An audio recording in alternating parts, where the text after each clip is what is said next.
dun, dun, dun, dun. Hey. Oh. And welcome to our weekly live stream, Dining and Doodles. I am your host, Brittany Dotson, and this is our weekly Dining and Doodles, where we draw a live stream request each week on Saturdays.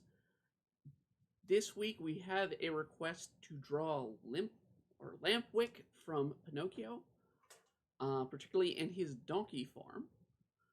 So we're going to be doing that, and unlike most of the weeks where I do these with a little prep work and whatnot, I'm doing this flat out blind. I do have the images to work from, that is Lampwick, but we're going to put him in a different position, and we want to draw him in a similar style, but we're going to be drawing him from scratch.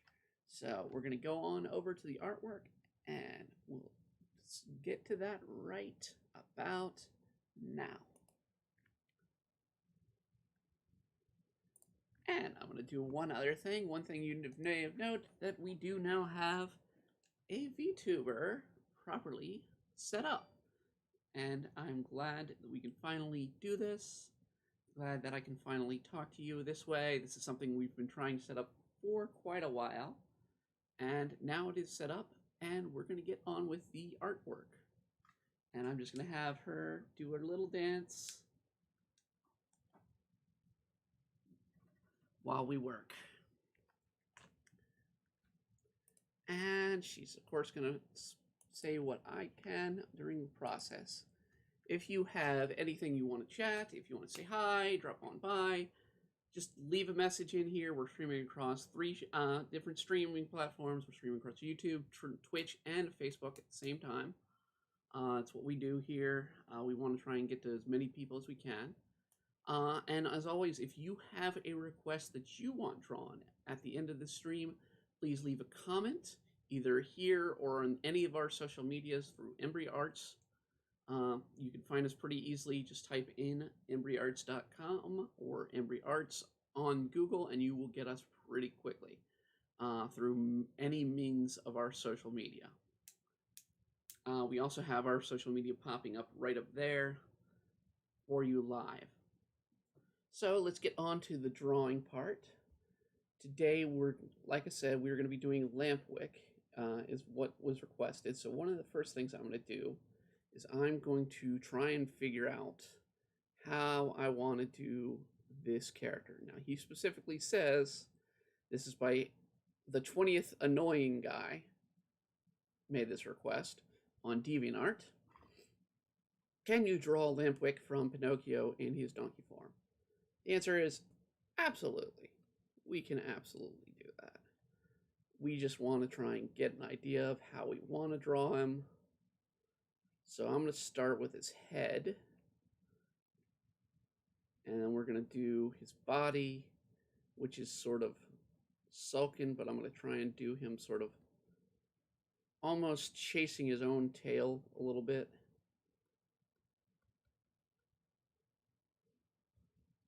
Where he's kind of still shocked at his own transformation. If you haven't read Pinocchio, if you haven't seen the series, read the book, versus just seeing the Disney movie, which is where this derision of this character is coming from, it is not pleasant with what Lampwick and the other sort of misbehaved boys go through.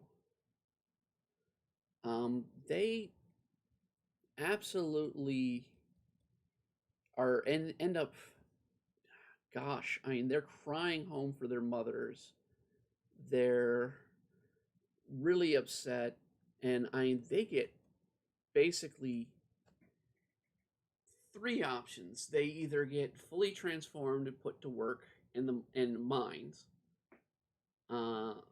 They can reverse the transformation, which is rare.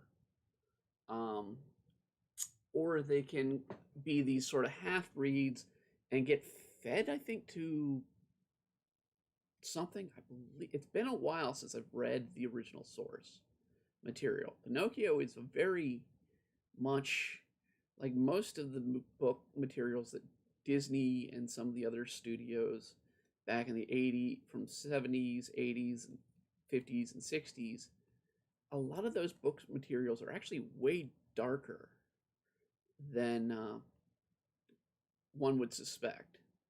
They're not pleasant. They're not all that bright and cheery. There are bright and cheery versions of the books out, but they're still very dark. And so I'm just kind of doing a rough kind of concept of where I want Lampwick to sort of be standing, how I want him to look in this. His ears are going to be, of course, big because he's a jackass. He's not so much a donkey as he's a jackass. There is a bit of a difference.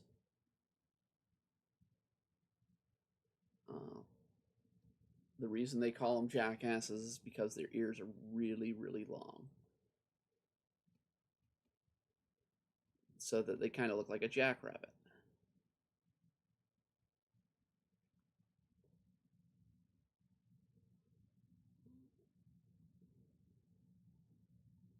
And so, I mean, one of the things I wanted to do during the stream that I kind of brought up during our gaming stream, I think it was yesterday's gaming stream, which, by the way, if you don't know, we're now doing gaming streams as well. I don't have a set date for them, or set time. It's partly because my schedule changes around each week, so I can't give an exact time. The only time I'm giving specifically is Saturdays for this stream. But right now, we've done 3 live streams, 8 hours of Final Fantasy V, and we haven't even gotten to the next world. I've done a lot of playing offline just to get leveling up, because I want to be as strong as I can be before facing some of the bosses. So we're going to level. I just completed the game stream last night, and I got all the characters up to level 30 before we face the final boss of Final Fantasy V in the Earth Temple. So it'd be the boss of the Earth Temple. I don't even remember who they are. I think it is Tycoon, or whoever Tycoon is.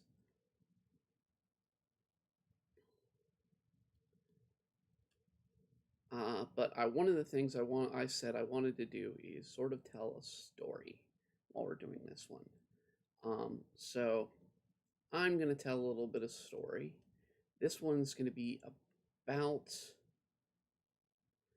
well, we're going to do a story about, let's say,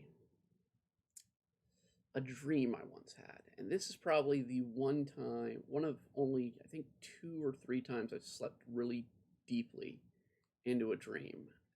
And this is one that I remember vividly. Rarely in my dreams do I ever actually be part of my own dreams. It's weird. I usually am sort of sitting around watching dreams take place, which is how I use them for story development and whatnot.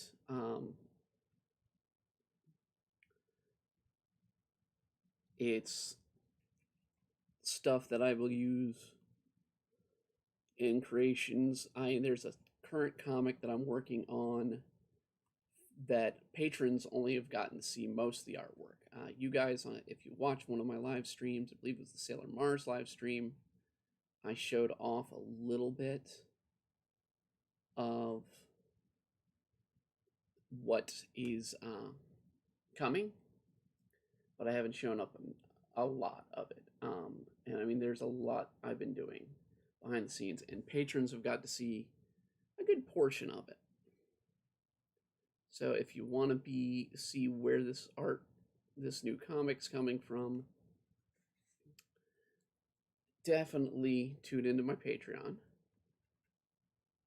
But in this case, with this dream, I actually was in it. It was one of the few dreams I had, and this was probably, gosh, 2004, 2005, somewhere around there, that I had this dream. I dreamed I was in a bank. And in that bank situation, I ended up being in a bank heist.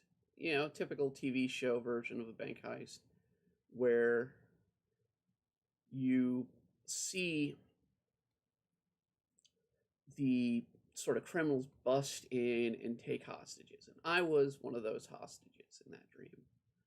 Uh, and what made it weird was I struck up this sort of conversation with another hostage in the dream, and we just carried on and had this sort of big reputation or whole, camaraderie, and we basically saw ourselves through most of this capture. And with it, I dreamed that, of course, they eventually things turned where the police started getting people. But the person I was talking to was one of the people that didn't get freed, and they got taken, and they went into sort of a deeper basement of this bank, and that's where the story really got weird. So the bank robbers escaped through a sort of basement, almost crypt, and well, it's not unheard of that there could be a bank with a crypt underneath. Not so much here in the United States. I mean, it'd be something probably more in Europe, and having only been in places like Canada and some of the Caribbean, I've never been to actual Europe. So I cannot vouch for what a crypt is like, having never been in one.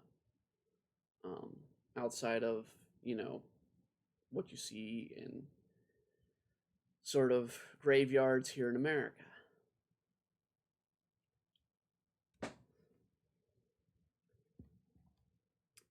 So I joined in the dream. I joined the police and helping to try and track down the people that they kept hostage, and they kept going in. And I was being dragged through these deep, dark, sort of sewer lines and dungeons and crypts.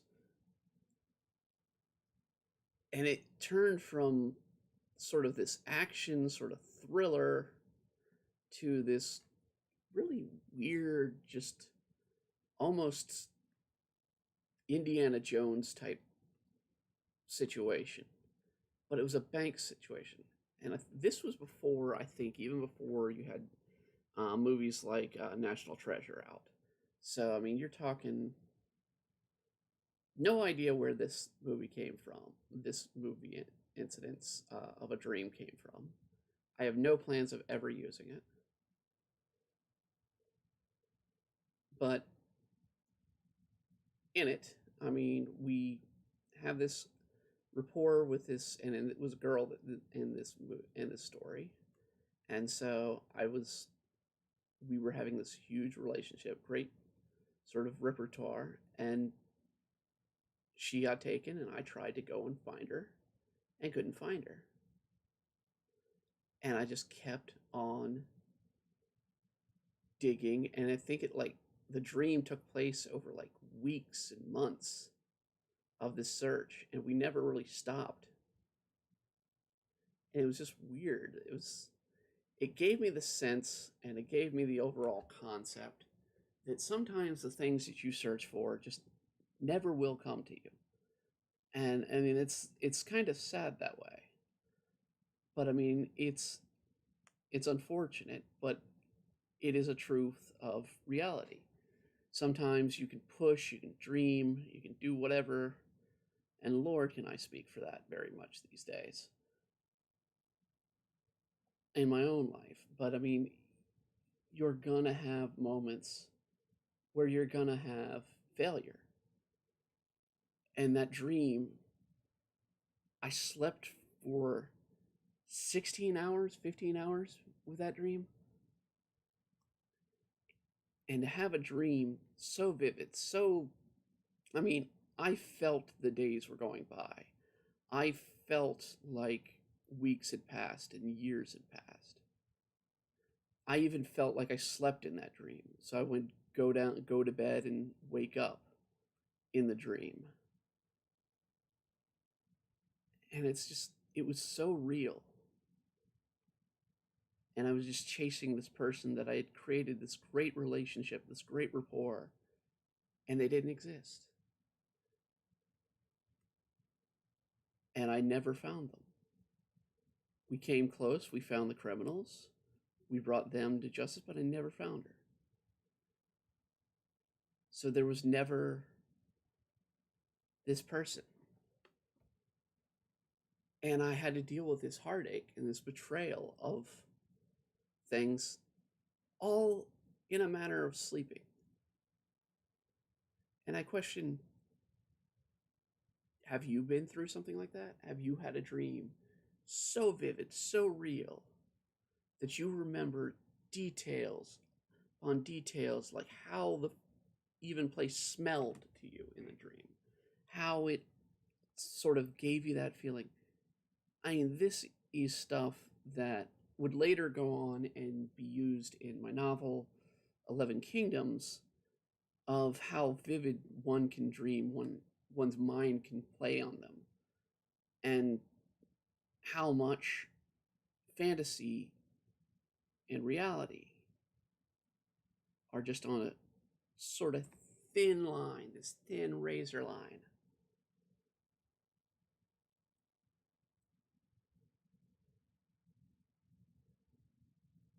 And that it's all fleeting.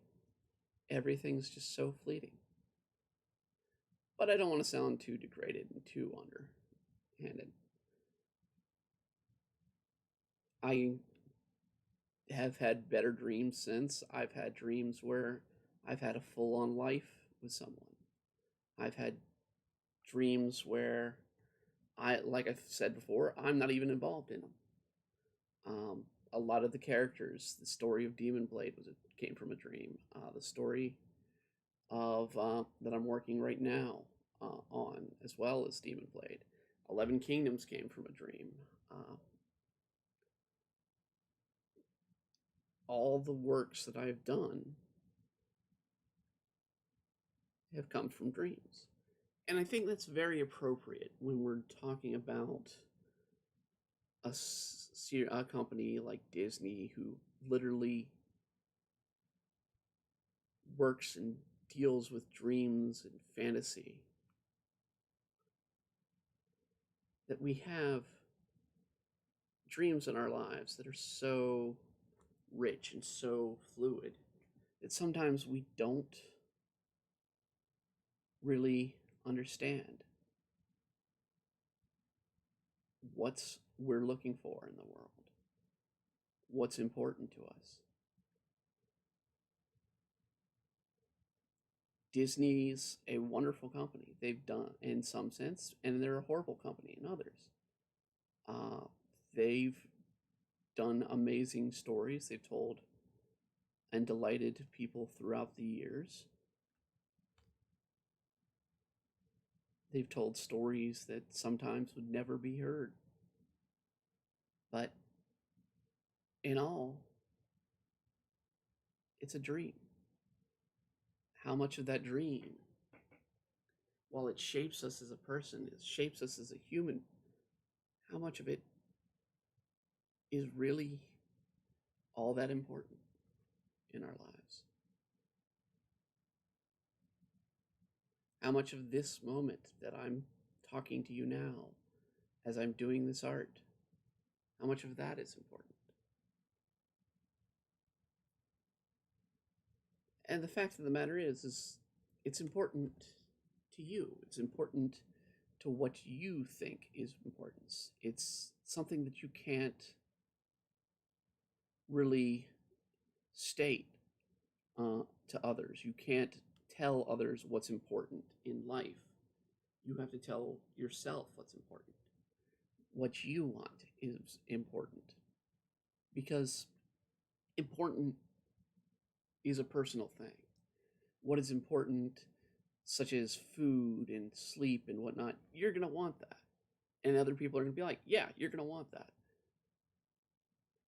But other things in life, money, fame, simple things, a lot of people want, a lot of people dream. But do they want it? Do they really need it in their life? I don't do these artworks, I don't do these streams as a way to really make a life and make an importance. I do it because I want to share my work. Because that's what's important to me. To share what I create. That is why I draw. That is why I do comics. That is why I tell stories. Because that is what's important to me. I still have other things that are important to me. Family, friends. Those are important things. Things I cannot live without. But so too is my art. So too is my stories. Am I upset sometimes when they don't get very far? That I don't see a great return on them? That I'm still not making a living? Yeah, but it's also something I have to live with. That is that my importance may not reach other people. It is that chasing the dream moment. And in every person, you're going to chase that dream. And there are going to be those dreams that you can never, ever achieve.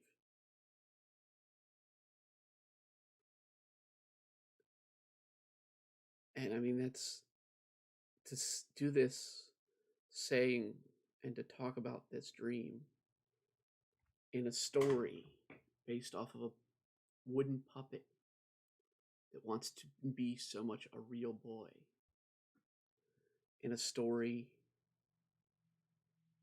of wishes, of dreams, that, yeah, in the Disney movie, he becomes a boy, but in the book, he doesn't.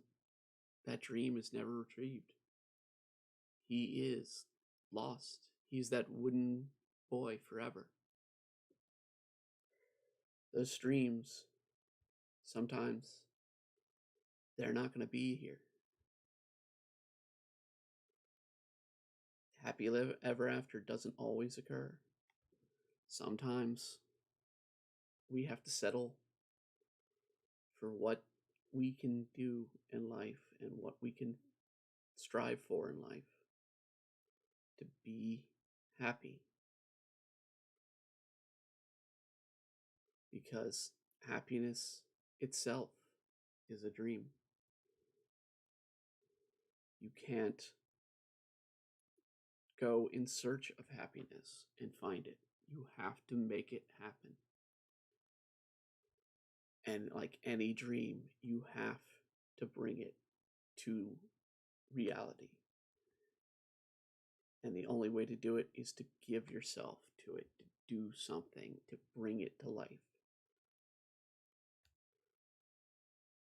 And that's very, very prominent in this story of a wooden puppet.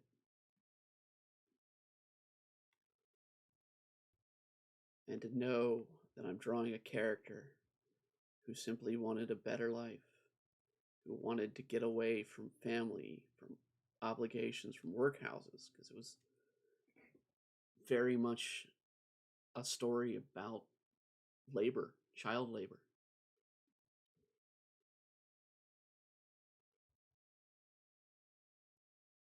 Pinocchio is a very, very tragic tale.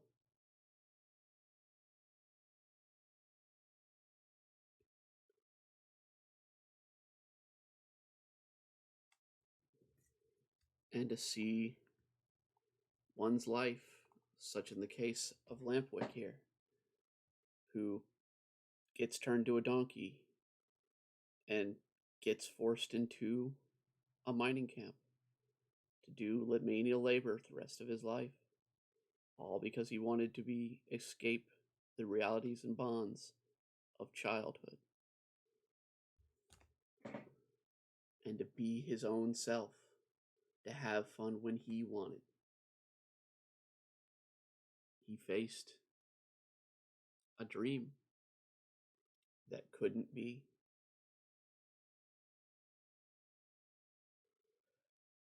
So let's go to a happier note.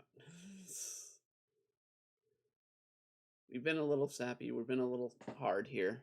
I'm going to fix his face, because I don't like the way the nose is there.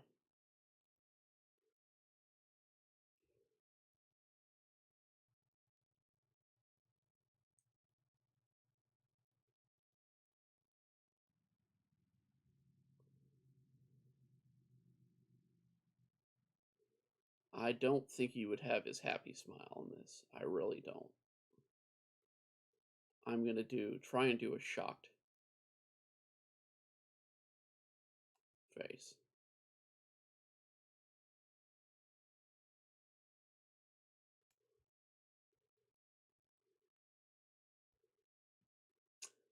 Which is very hard considering his nose goes up.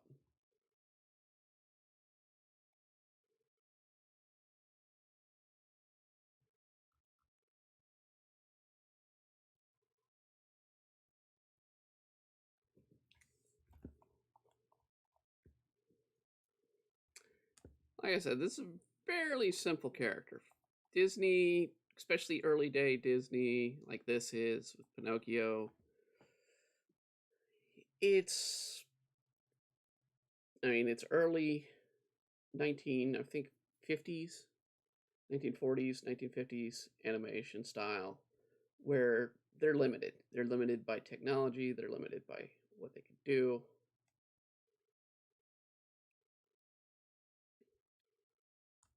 And so the characters are not that difficult to draw.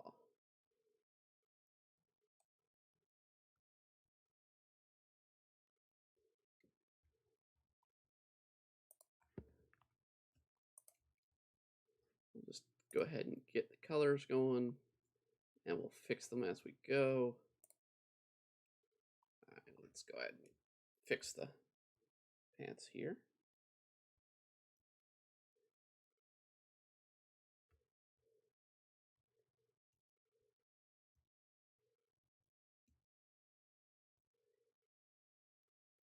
I will say this is definitely a unique request.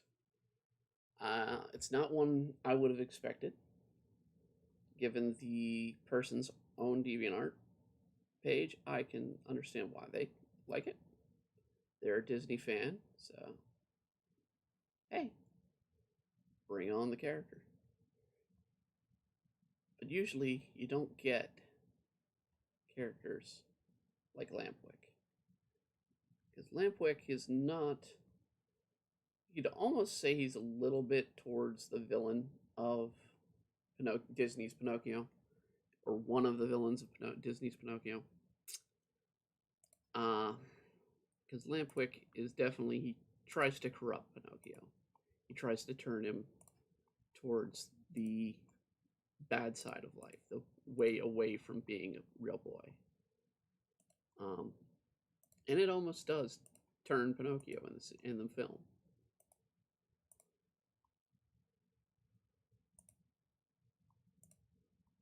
So it almost actually works. So in a way, Lampwick is a villain. Odd version of the Disney villains, but a villain nonetheless.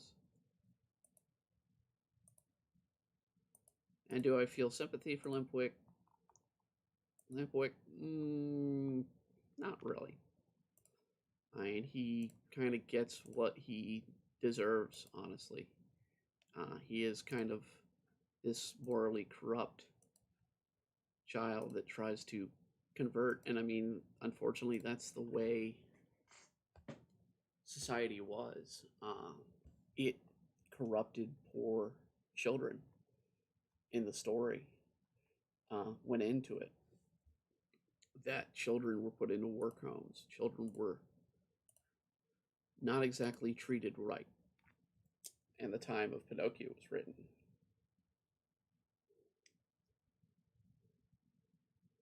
And I mean, we do have labor laws now here in America. I can't vouch for other countries because other countries aren't exactly the best at it.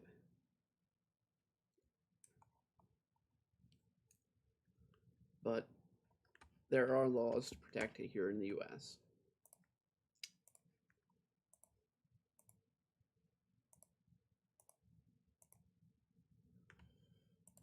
That we don't have children going into workhouses or doing what they are in the film.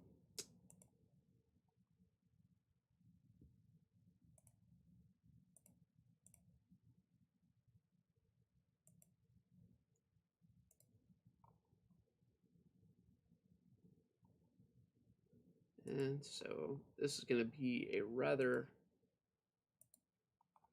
quick request, so I'm going to do something else besides this, because we could do it, but normally I try to do these about 2 hours, so I'm probably going to do one other thing on top of all this.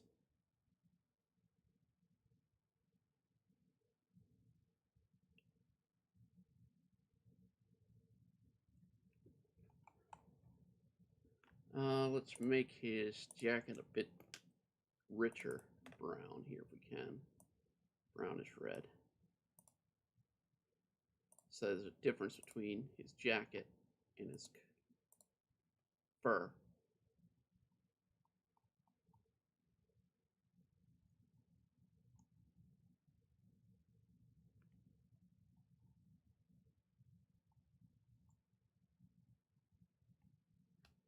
Alright. So I'm going to go ahead and close those guys so we don't need the reference anymore. Actually, let's open, not that one, that one. Because I do want to use sort of the background. We're going to do that. That's what we're going to do for the rest of the stream, is we're going to work on our background to try and look kind of like this old wooden plank. So one of the first things you do when doing a background, you're going to get layers. And I'm going to draw out sort of the perspective. Now, since we've got him sort of viewed down, so the camera view is going this way, that is the way our focal point would be. So I'm actually going to try and do a drawing of the perspective, or how the room would be. So they'd be probably right about here and right about here. I'm going to go with the second line I do. And then we're going to do slats in the floor. So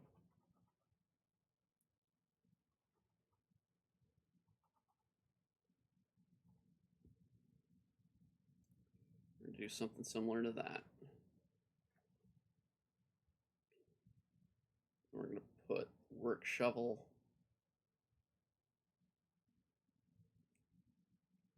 right in here. What we'll do is bowler hat off of his head. We'll do it flipped over, so that way it looks like it fell off.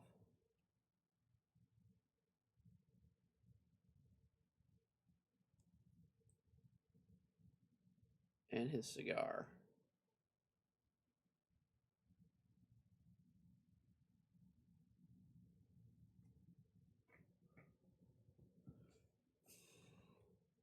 Some boards, maybe some lumber over here.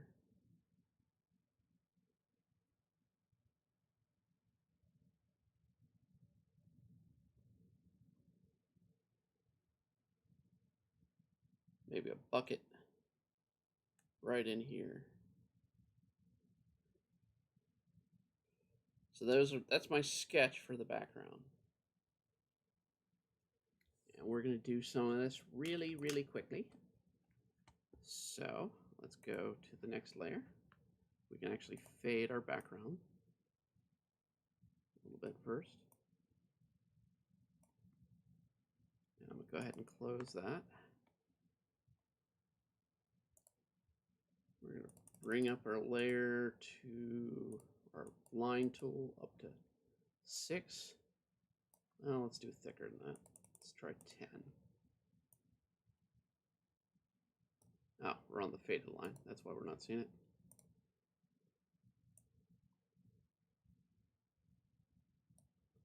Just want a hint of where these boards will go. And one of the things I want to do is there's some clear, because these are old, it's an old mill type or mine shaft type place. It's going to have gaps between these boards, and they're going to be varying. So we want to do 2 lines, relatively thin.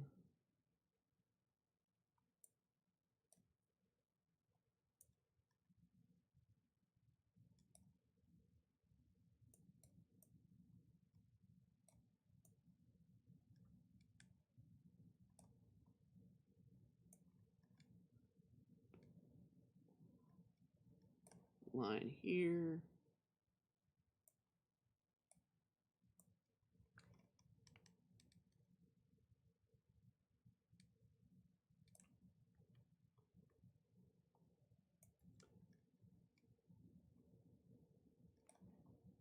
Here and here. Okay. So now we have our boards. Let's go ahead and get those at least somewhat colored in. And I want a sort of yellow color. Wait, did we do this all on? There we go. I don't know why I was doing that.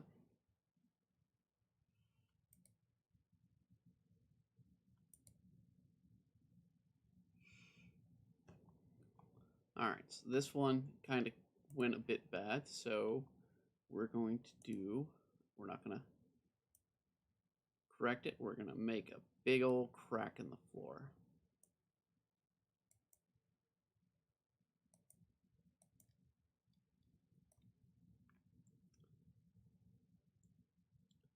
So we're going to go darker on the cracks and the holes. Don't want to go black because we want them to be wood segments.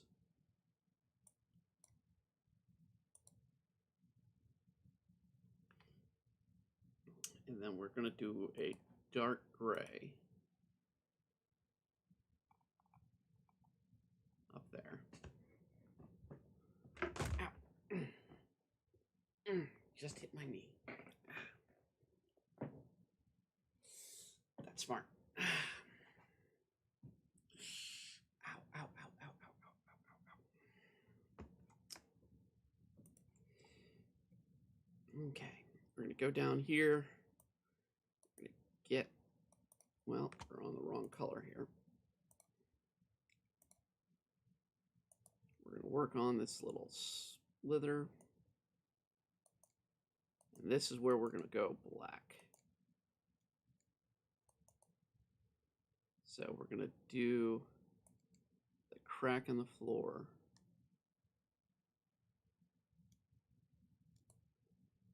as black right here.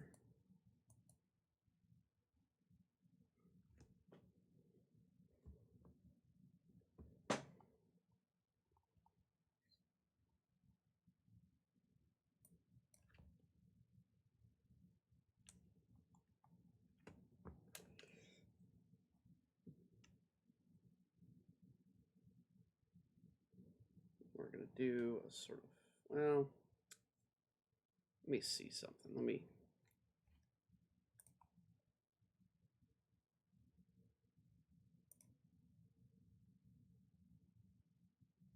That works. That looks better, doesn't it? Yeah. This looks more like he's standing. So we were going the wrong way, sort of there. All right.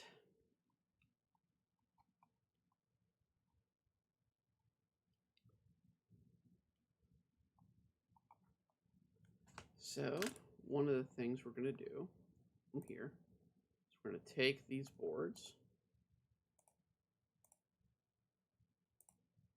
and we're going to apply on one layer a wood grain. Now, this is Clip Paint Studio. This is what I always use when doing art.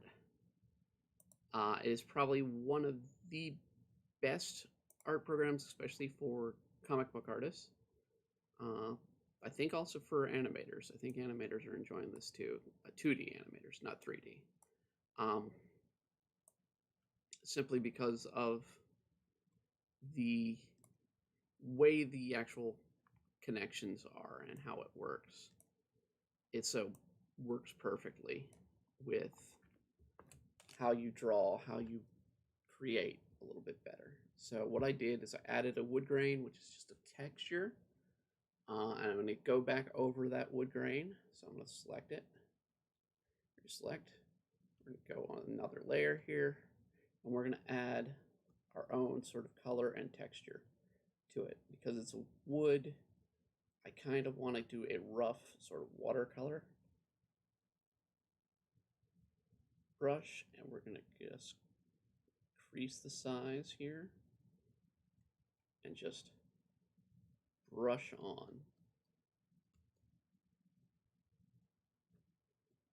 wood texture. And this will just change the way the texture looks, change how the wood looks, how it'd be stained in spots, how it'd be chipped. Just a simple little thing that makes a difference.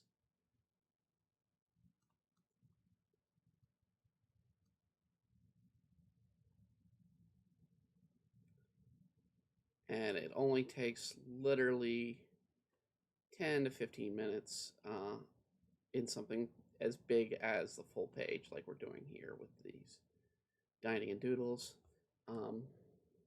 If we're doing it in something smaller, or doing it in a panel, it may not go even but a minute at most.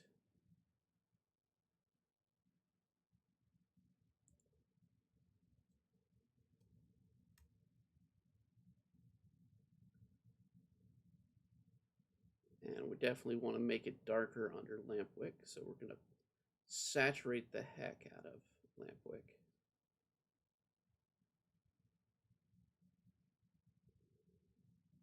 Almost bringing his shadow out.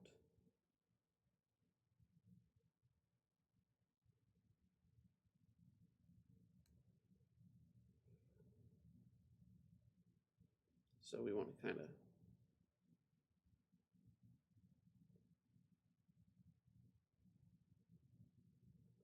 sort of mimic his look.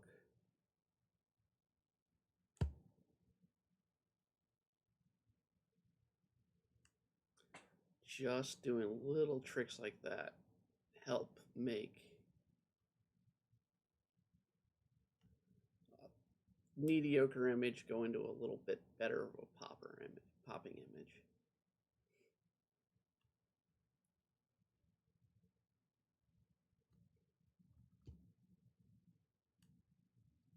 So you take a character that's so unused by Disney for the most part, because you don't really promote Lampwick. I don't even know if Lampwick's in the parks. I don't even know if Pinocchio is in the parks these days. Most kids, I'm kind of surprised. It's one Disney live action they've not done. And if you did it, I mean, it'd be almost a horror.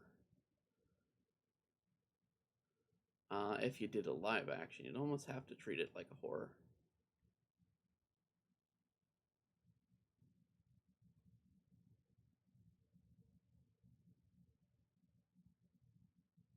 But I mean, like I said, when I started this stream, like I told you at the beginning, Pinocchio was effectively a horror. It was meant to teach young boys to behave. That's literally what the book was about. Uh, Behave, or else you'll end up in work camps. Behave, or else you'll be treated poorly. You want to be a real boy, then behave. Don't be a jerk. So, a very good lesson of these days. Don't be a jerk.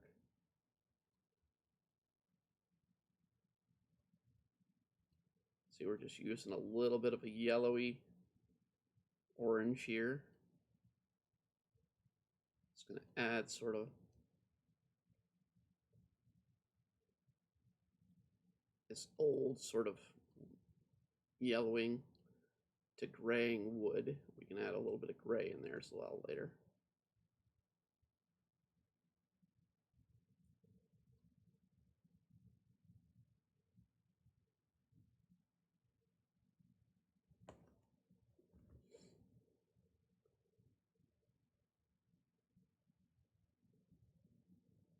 Just waiting on Clip Paint Studio to save.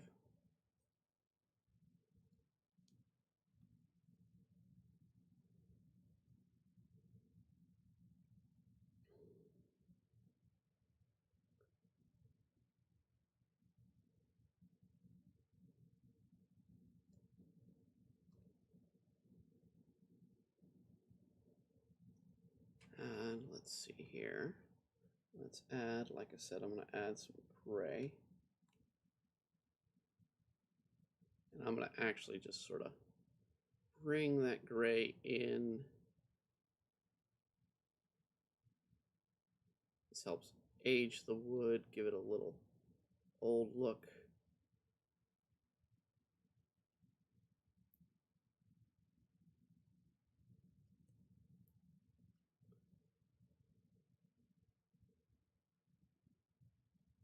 And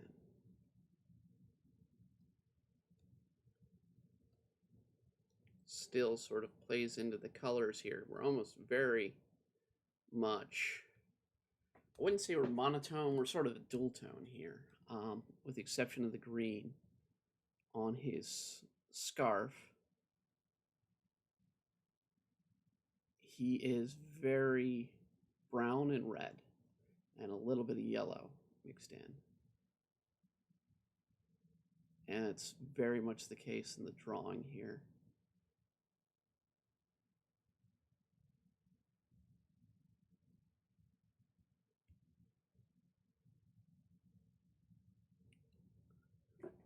See, now we've got sort of this wood sort of texture going into this work, and I'm going to do something to it to make it even older, and that is to gray it out.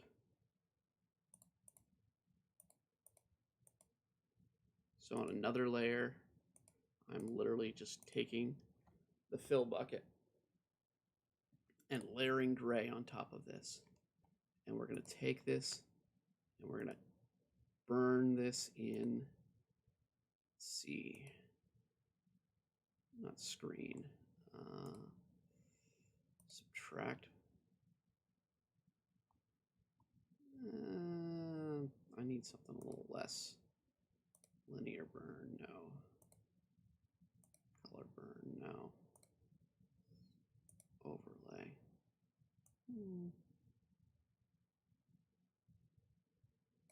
That works a bit better.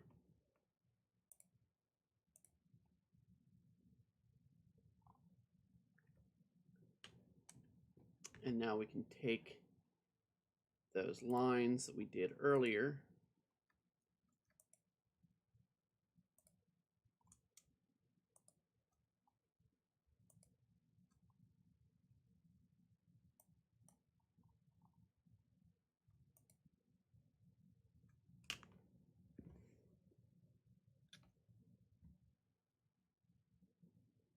and we can play with them. So we can do,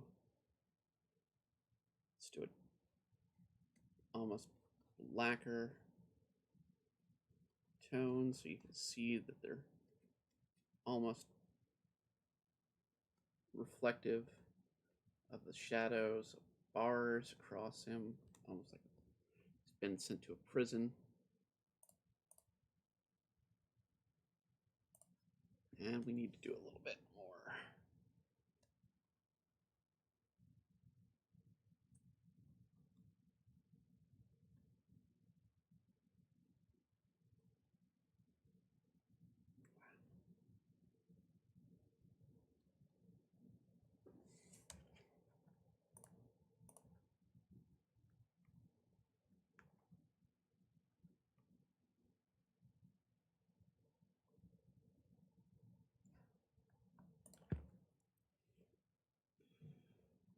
Okay, it's coming out lighter than I wanted it. So this one we're going to do darken.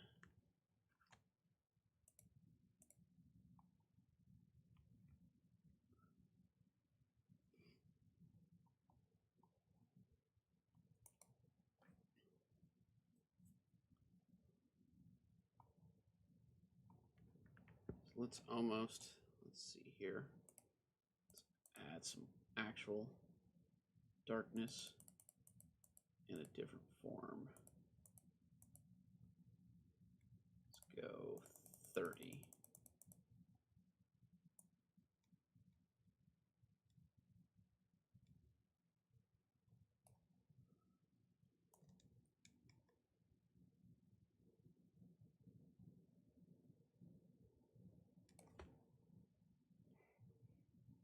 Just sort of tracing that line.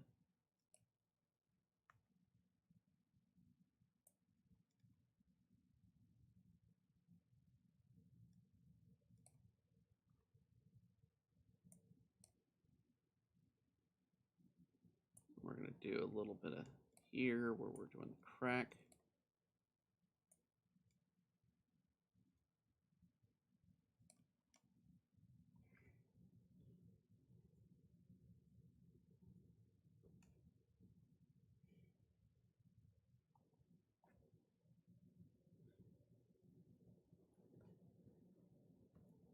And then we're going to try and retrace his shadow a bit.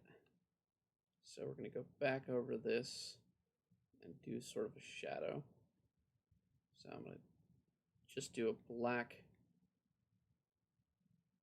almost reflective of him in his body.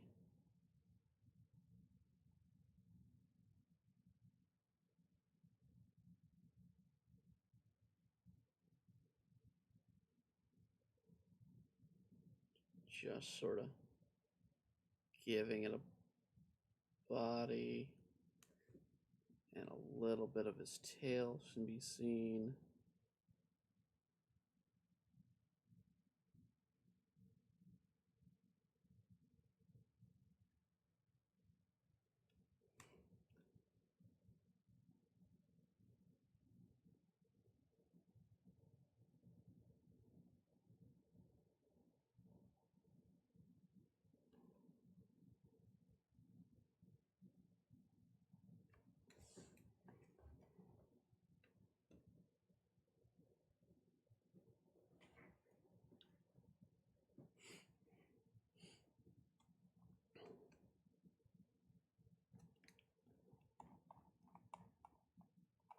Let's do his hat like I was going to do.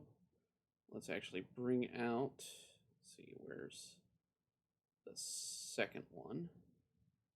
So I can see how his hat looks and get the colors right.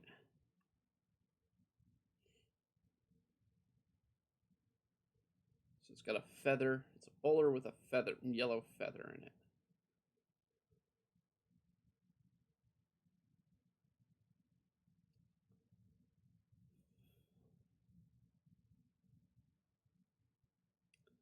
So we're just going to do sort of this roundabout bowler.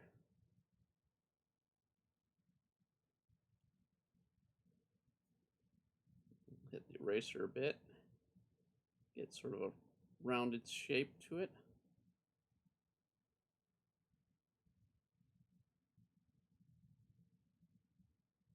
Rounded inside. see the outside, and we're gonna see here. Let's do the outside a little bit better here.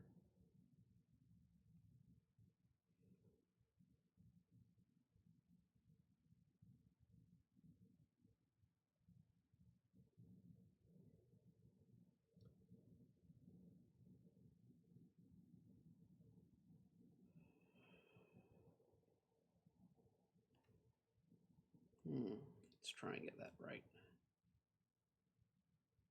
There we go. There we go. And then we're just going to do a simple yellow feather.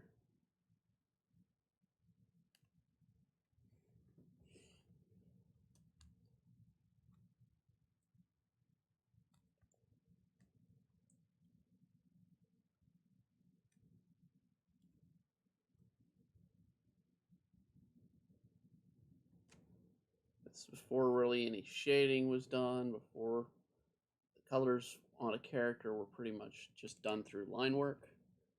You would do a shadow, you can see the shadow right in here, but you wouldn't do a shadow on the character.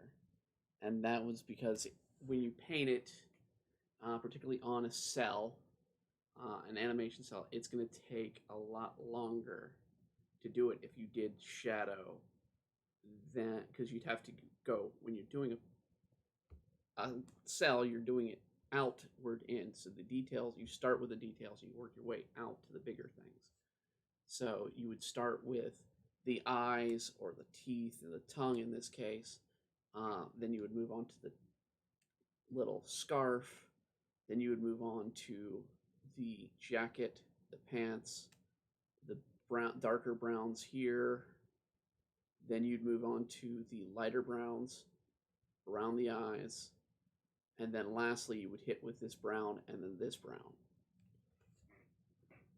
And the reason you do that is with an animation cell, you're working on plastic, and the piece that's going to be seen is the reverse end of where you're painting from. So you're going to be drawing on the material, or you're drawing on material that later is going to be, I screwed this up here, hold on. Did I do the hat on the, yes I did. Well, screw me. Alright. First off, you go down there. You don't belong there. We'll fix that. That being said, I'm actually going to do a brief shadow here. I'm going to try and make the hat look like he no longer can wear it. So I'm going to do a shadow onto it. It would be more like fitting of the background. So we want a darker tone of the hat. And the hat is going to have a shadow go right in there.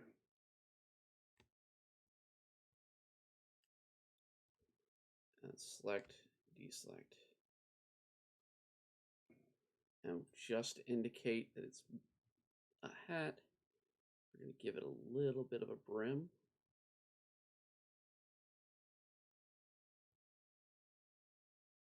And we'll go back over it with a little bit of black to give it an outline.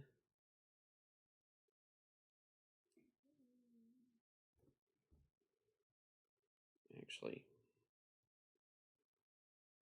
do that. There we go.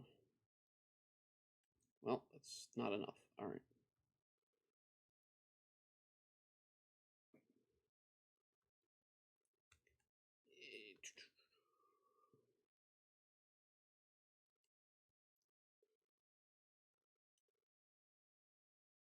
And then we'll do the purple. Get a darker tone for the purple here. Only have a little bit of the light show of the purple.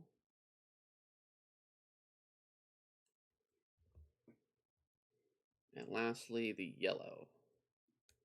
We want to give a dirty grayish yellow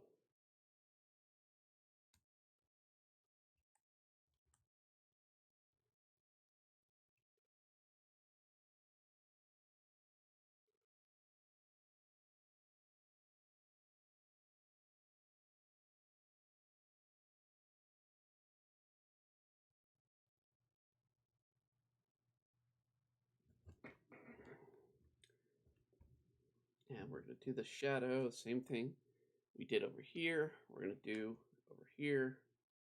We're just going to do a little shadow under the hat.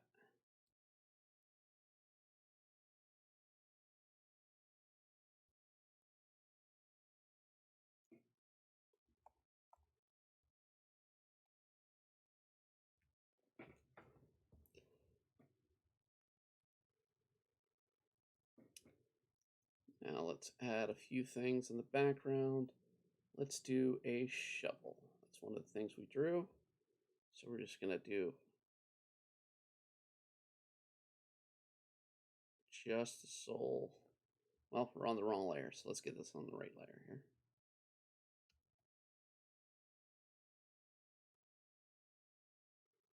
So let's draw a handle.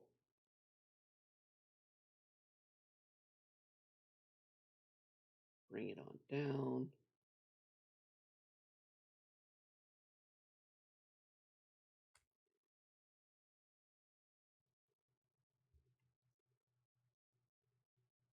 Wait for it to save.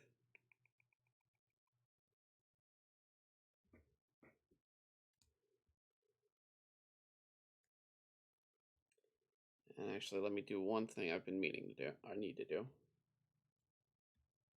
Bye-bye. There we go.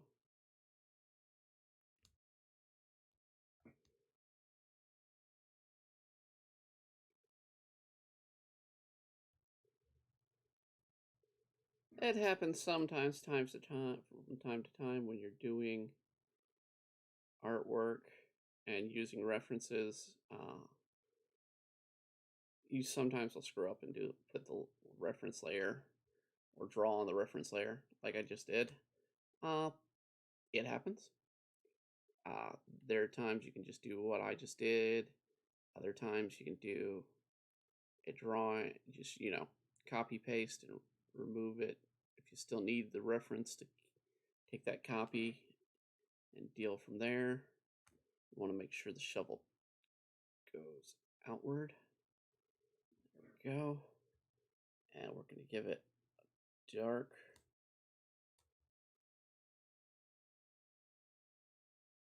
Come on. Why are you going all the way over there? Because I did that on the wrong layer. That's why. Cut. Cancel. So in this case, I did something that I shouldn't have. So one of the things I'm going to do is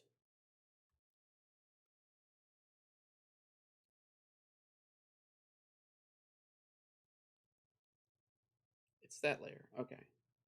So now I know what layer is what. I'm not too worried about that layer repeating. So delete layer.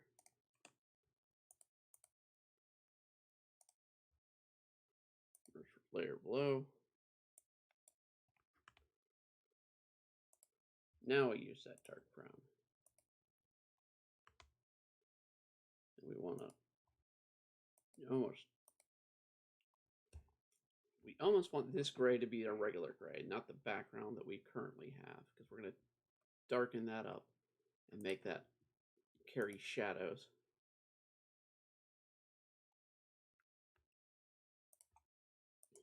So we're actually going to do shadows again. And this is where it's tricky. When you do a wall shadow or something against a wall, you're going to do almost like that. Actually, I want to have the shovel come up here.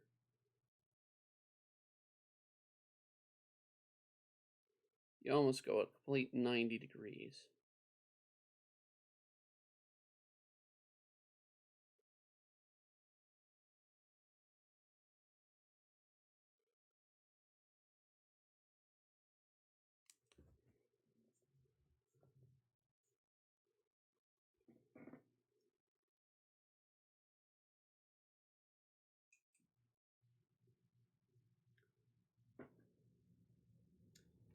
And another thing you do, and I'm going to do this. Last week we showed blur lines. We're going to do a blur on the wall because it's going to be a little bit of a faded shadow. It's going to be a hard shadow on the floor, but a faded shadow on the wall. So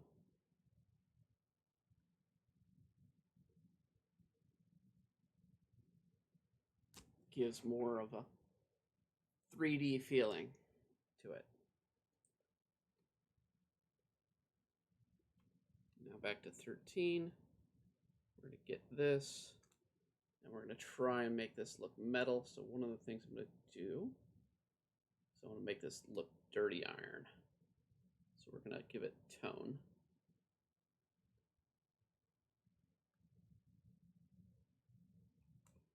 We're going to work on spray tones here, and we're just going to work some darker shadows.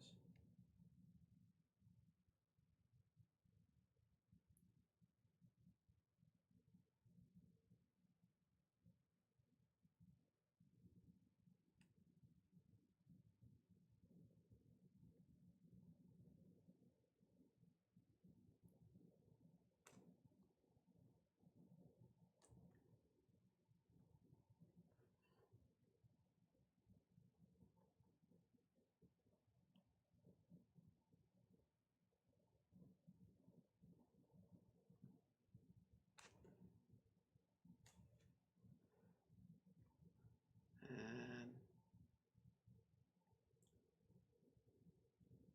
let's keep the sort of dark tone towards the bottom of the shovel. And then I'll do another layer, and we'll do sort of lighten it with softer tones.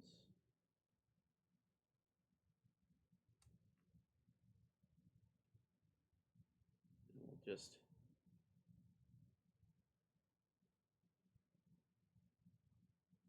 sort of hit the edges.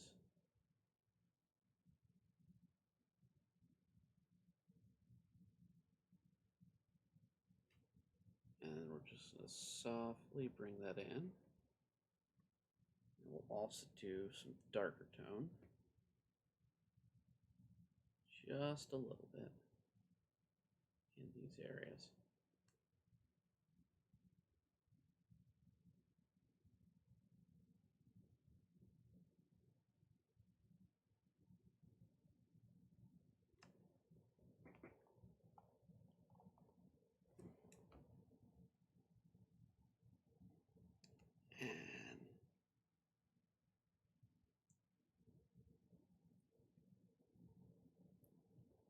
And overlay.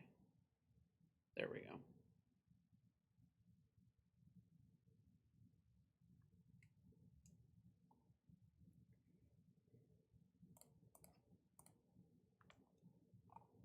Sort of what we did here with the, we're going to do with the handle, what we did with the wood. We're just going to do it with the paintbrush, watercolor. Paintbrush in this sense. So we're just going to actually shrink the brush down. Maybe about a 20.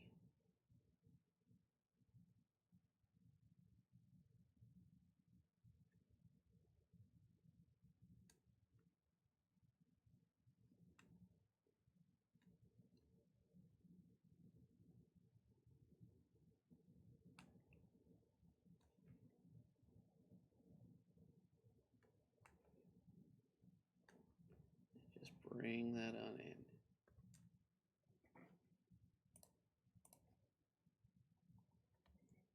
Now let's make background. Deal with the gray here. We want to make it look creepy. I have a brush for that. It is called, if I can find it, Cave Wall. It adds sort of a nice texture.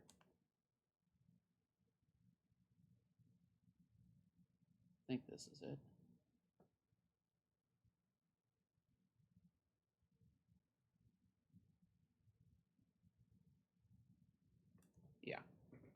This is it.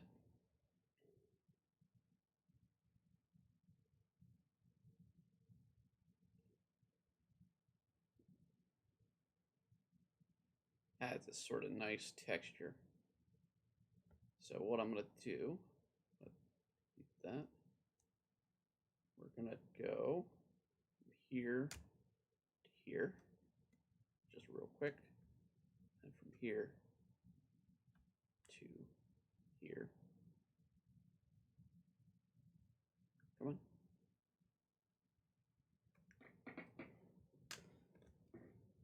Just a nice, that adds nice texture, and we'll do another shadow tone. Just add some color to it.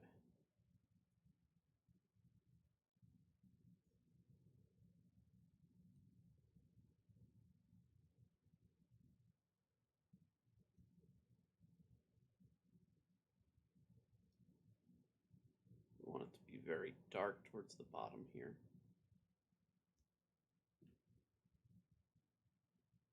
In this case, I want to probably do darken, not darken, subtract, no.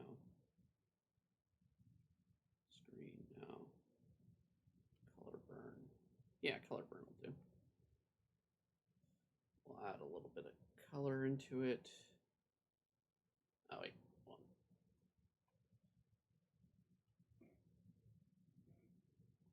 on. Color variety into it.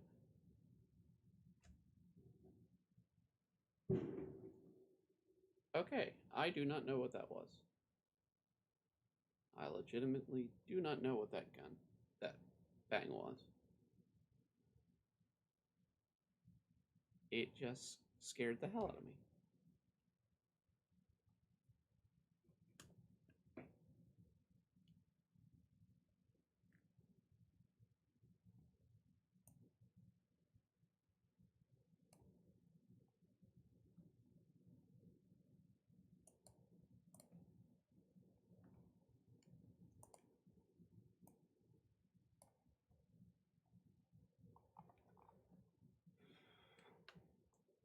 And there we go. I think that'll do good for today. It'll be our shortest live stream, but it is something to do. And I'm just going to go ahead and do a little signature here.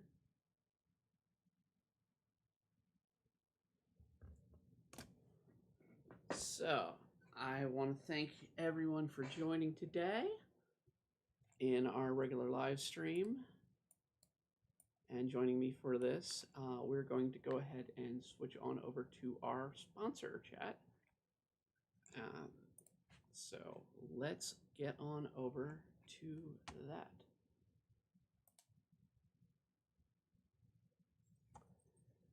And as always, we are sponsored by Built Bar. If you were listening to any of the live streams of the gaming streams, I have been eating Built Bars during those gaming streams.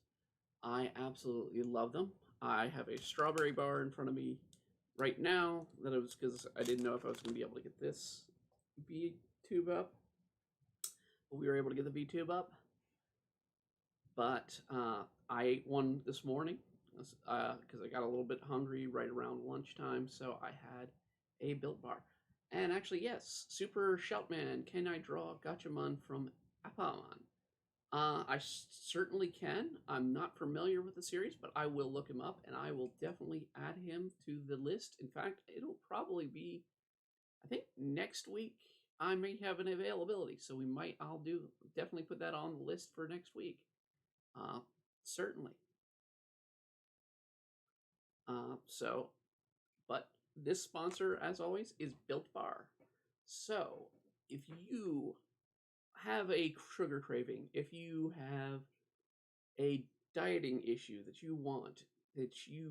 or you just want protein and a good hit of it, Built Bar is the secret to that. It is low sugar, low carb, high fiber, high protein, and it overall tastes great. They are one of the companies best in the business for what they do. They absolutely make the tastiest of bars. I have been, like I said, eating these strawberry bars. As of late, they're dark chocolate and strawberry. I love them. They cover everything in dark chocolate, and yet it's still 4 to 5 grams of sugar each bar, and they carry you over from one meal to the next. So you could use them in diets. You could use them as a candy bar replacement because my God, they've got flavors. They just introduced this weekend pistachio and chocolate. Oh my God. I'm regretting this. I just missed the Rocky Road flavor, and now I finally got the strawberry and the grasshopper. They had introduced those at the beginning of summer, and it took me forever to get them. But they're absolutely delicious. Go to built.com, codename Embry Arts, to get your own order of Built Bars, and you can enjoy these Built Bars for yourself. They are absolutely the perfect thing to help with the diet, to help with dealing with sugar cravings. So, once again, go to built.com, promo code EmbryArts for your 10% off your entire order. And until next time, I want to thank you all for joining in. And Super Shoutman X, I want to thank you for putting in and chat and asking a request. I will definitely be putting that on the list. If not next week, it'll be the week after. So look forward to that. And I will see you all again next time on Dining and Doodles. Goodbye.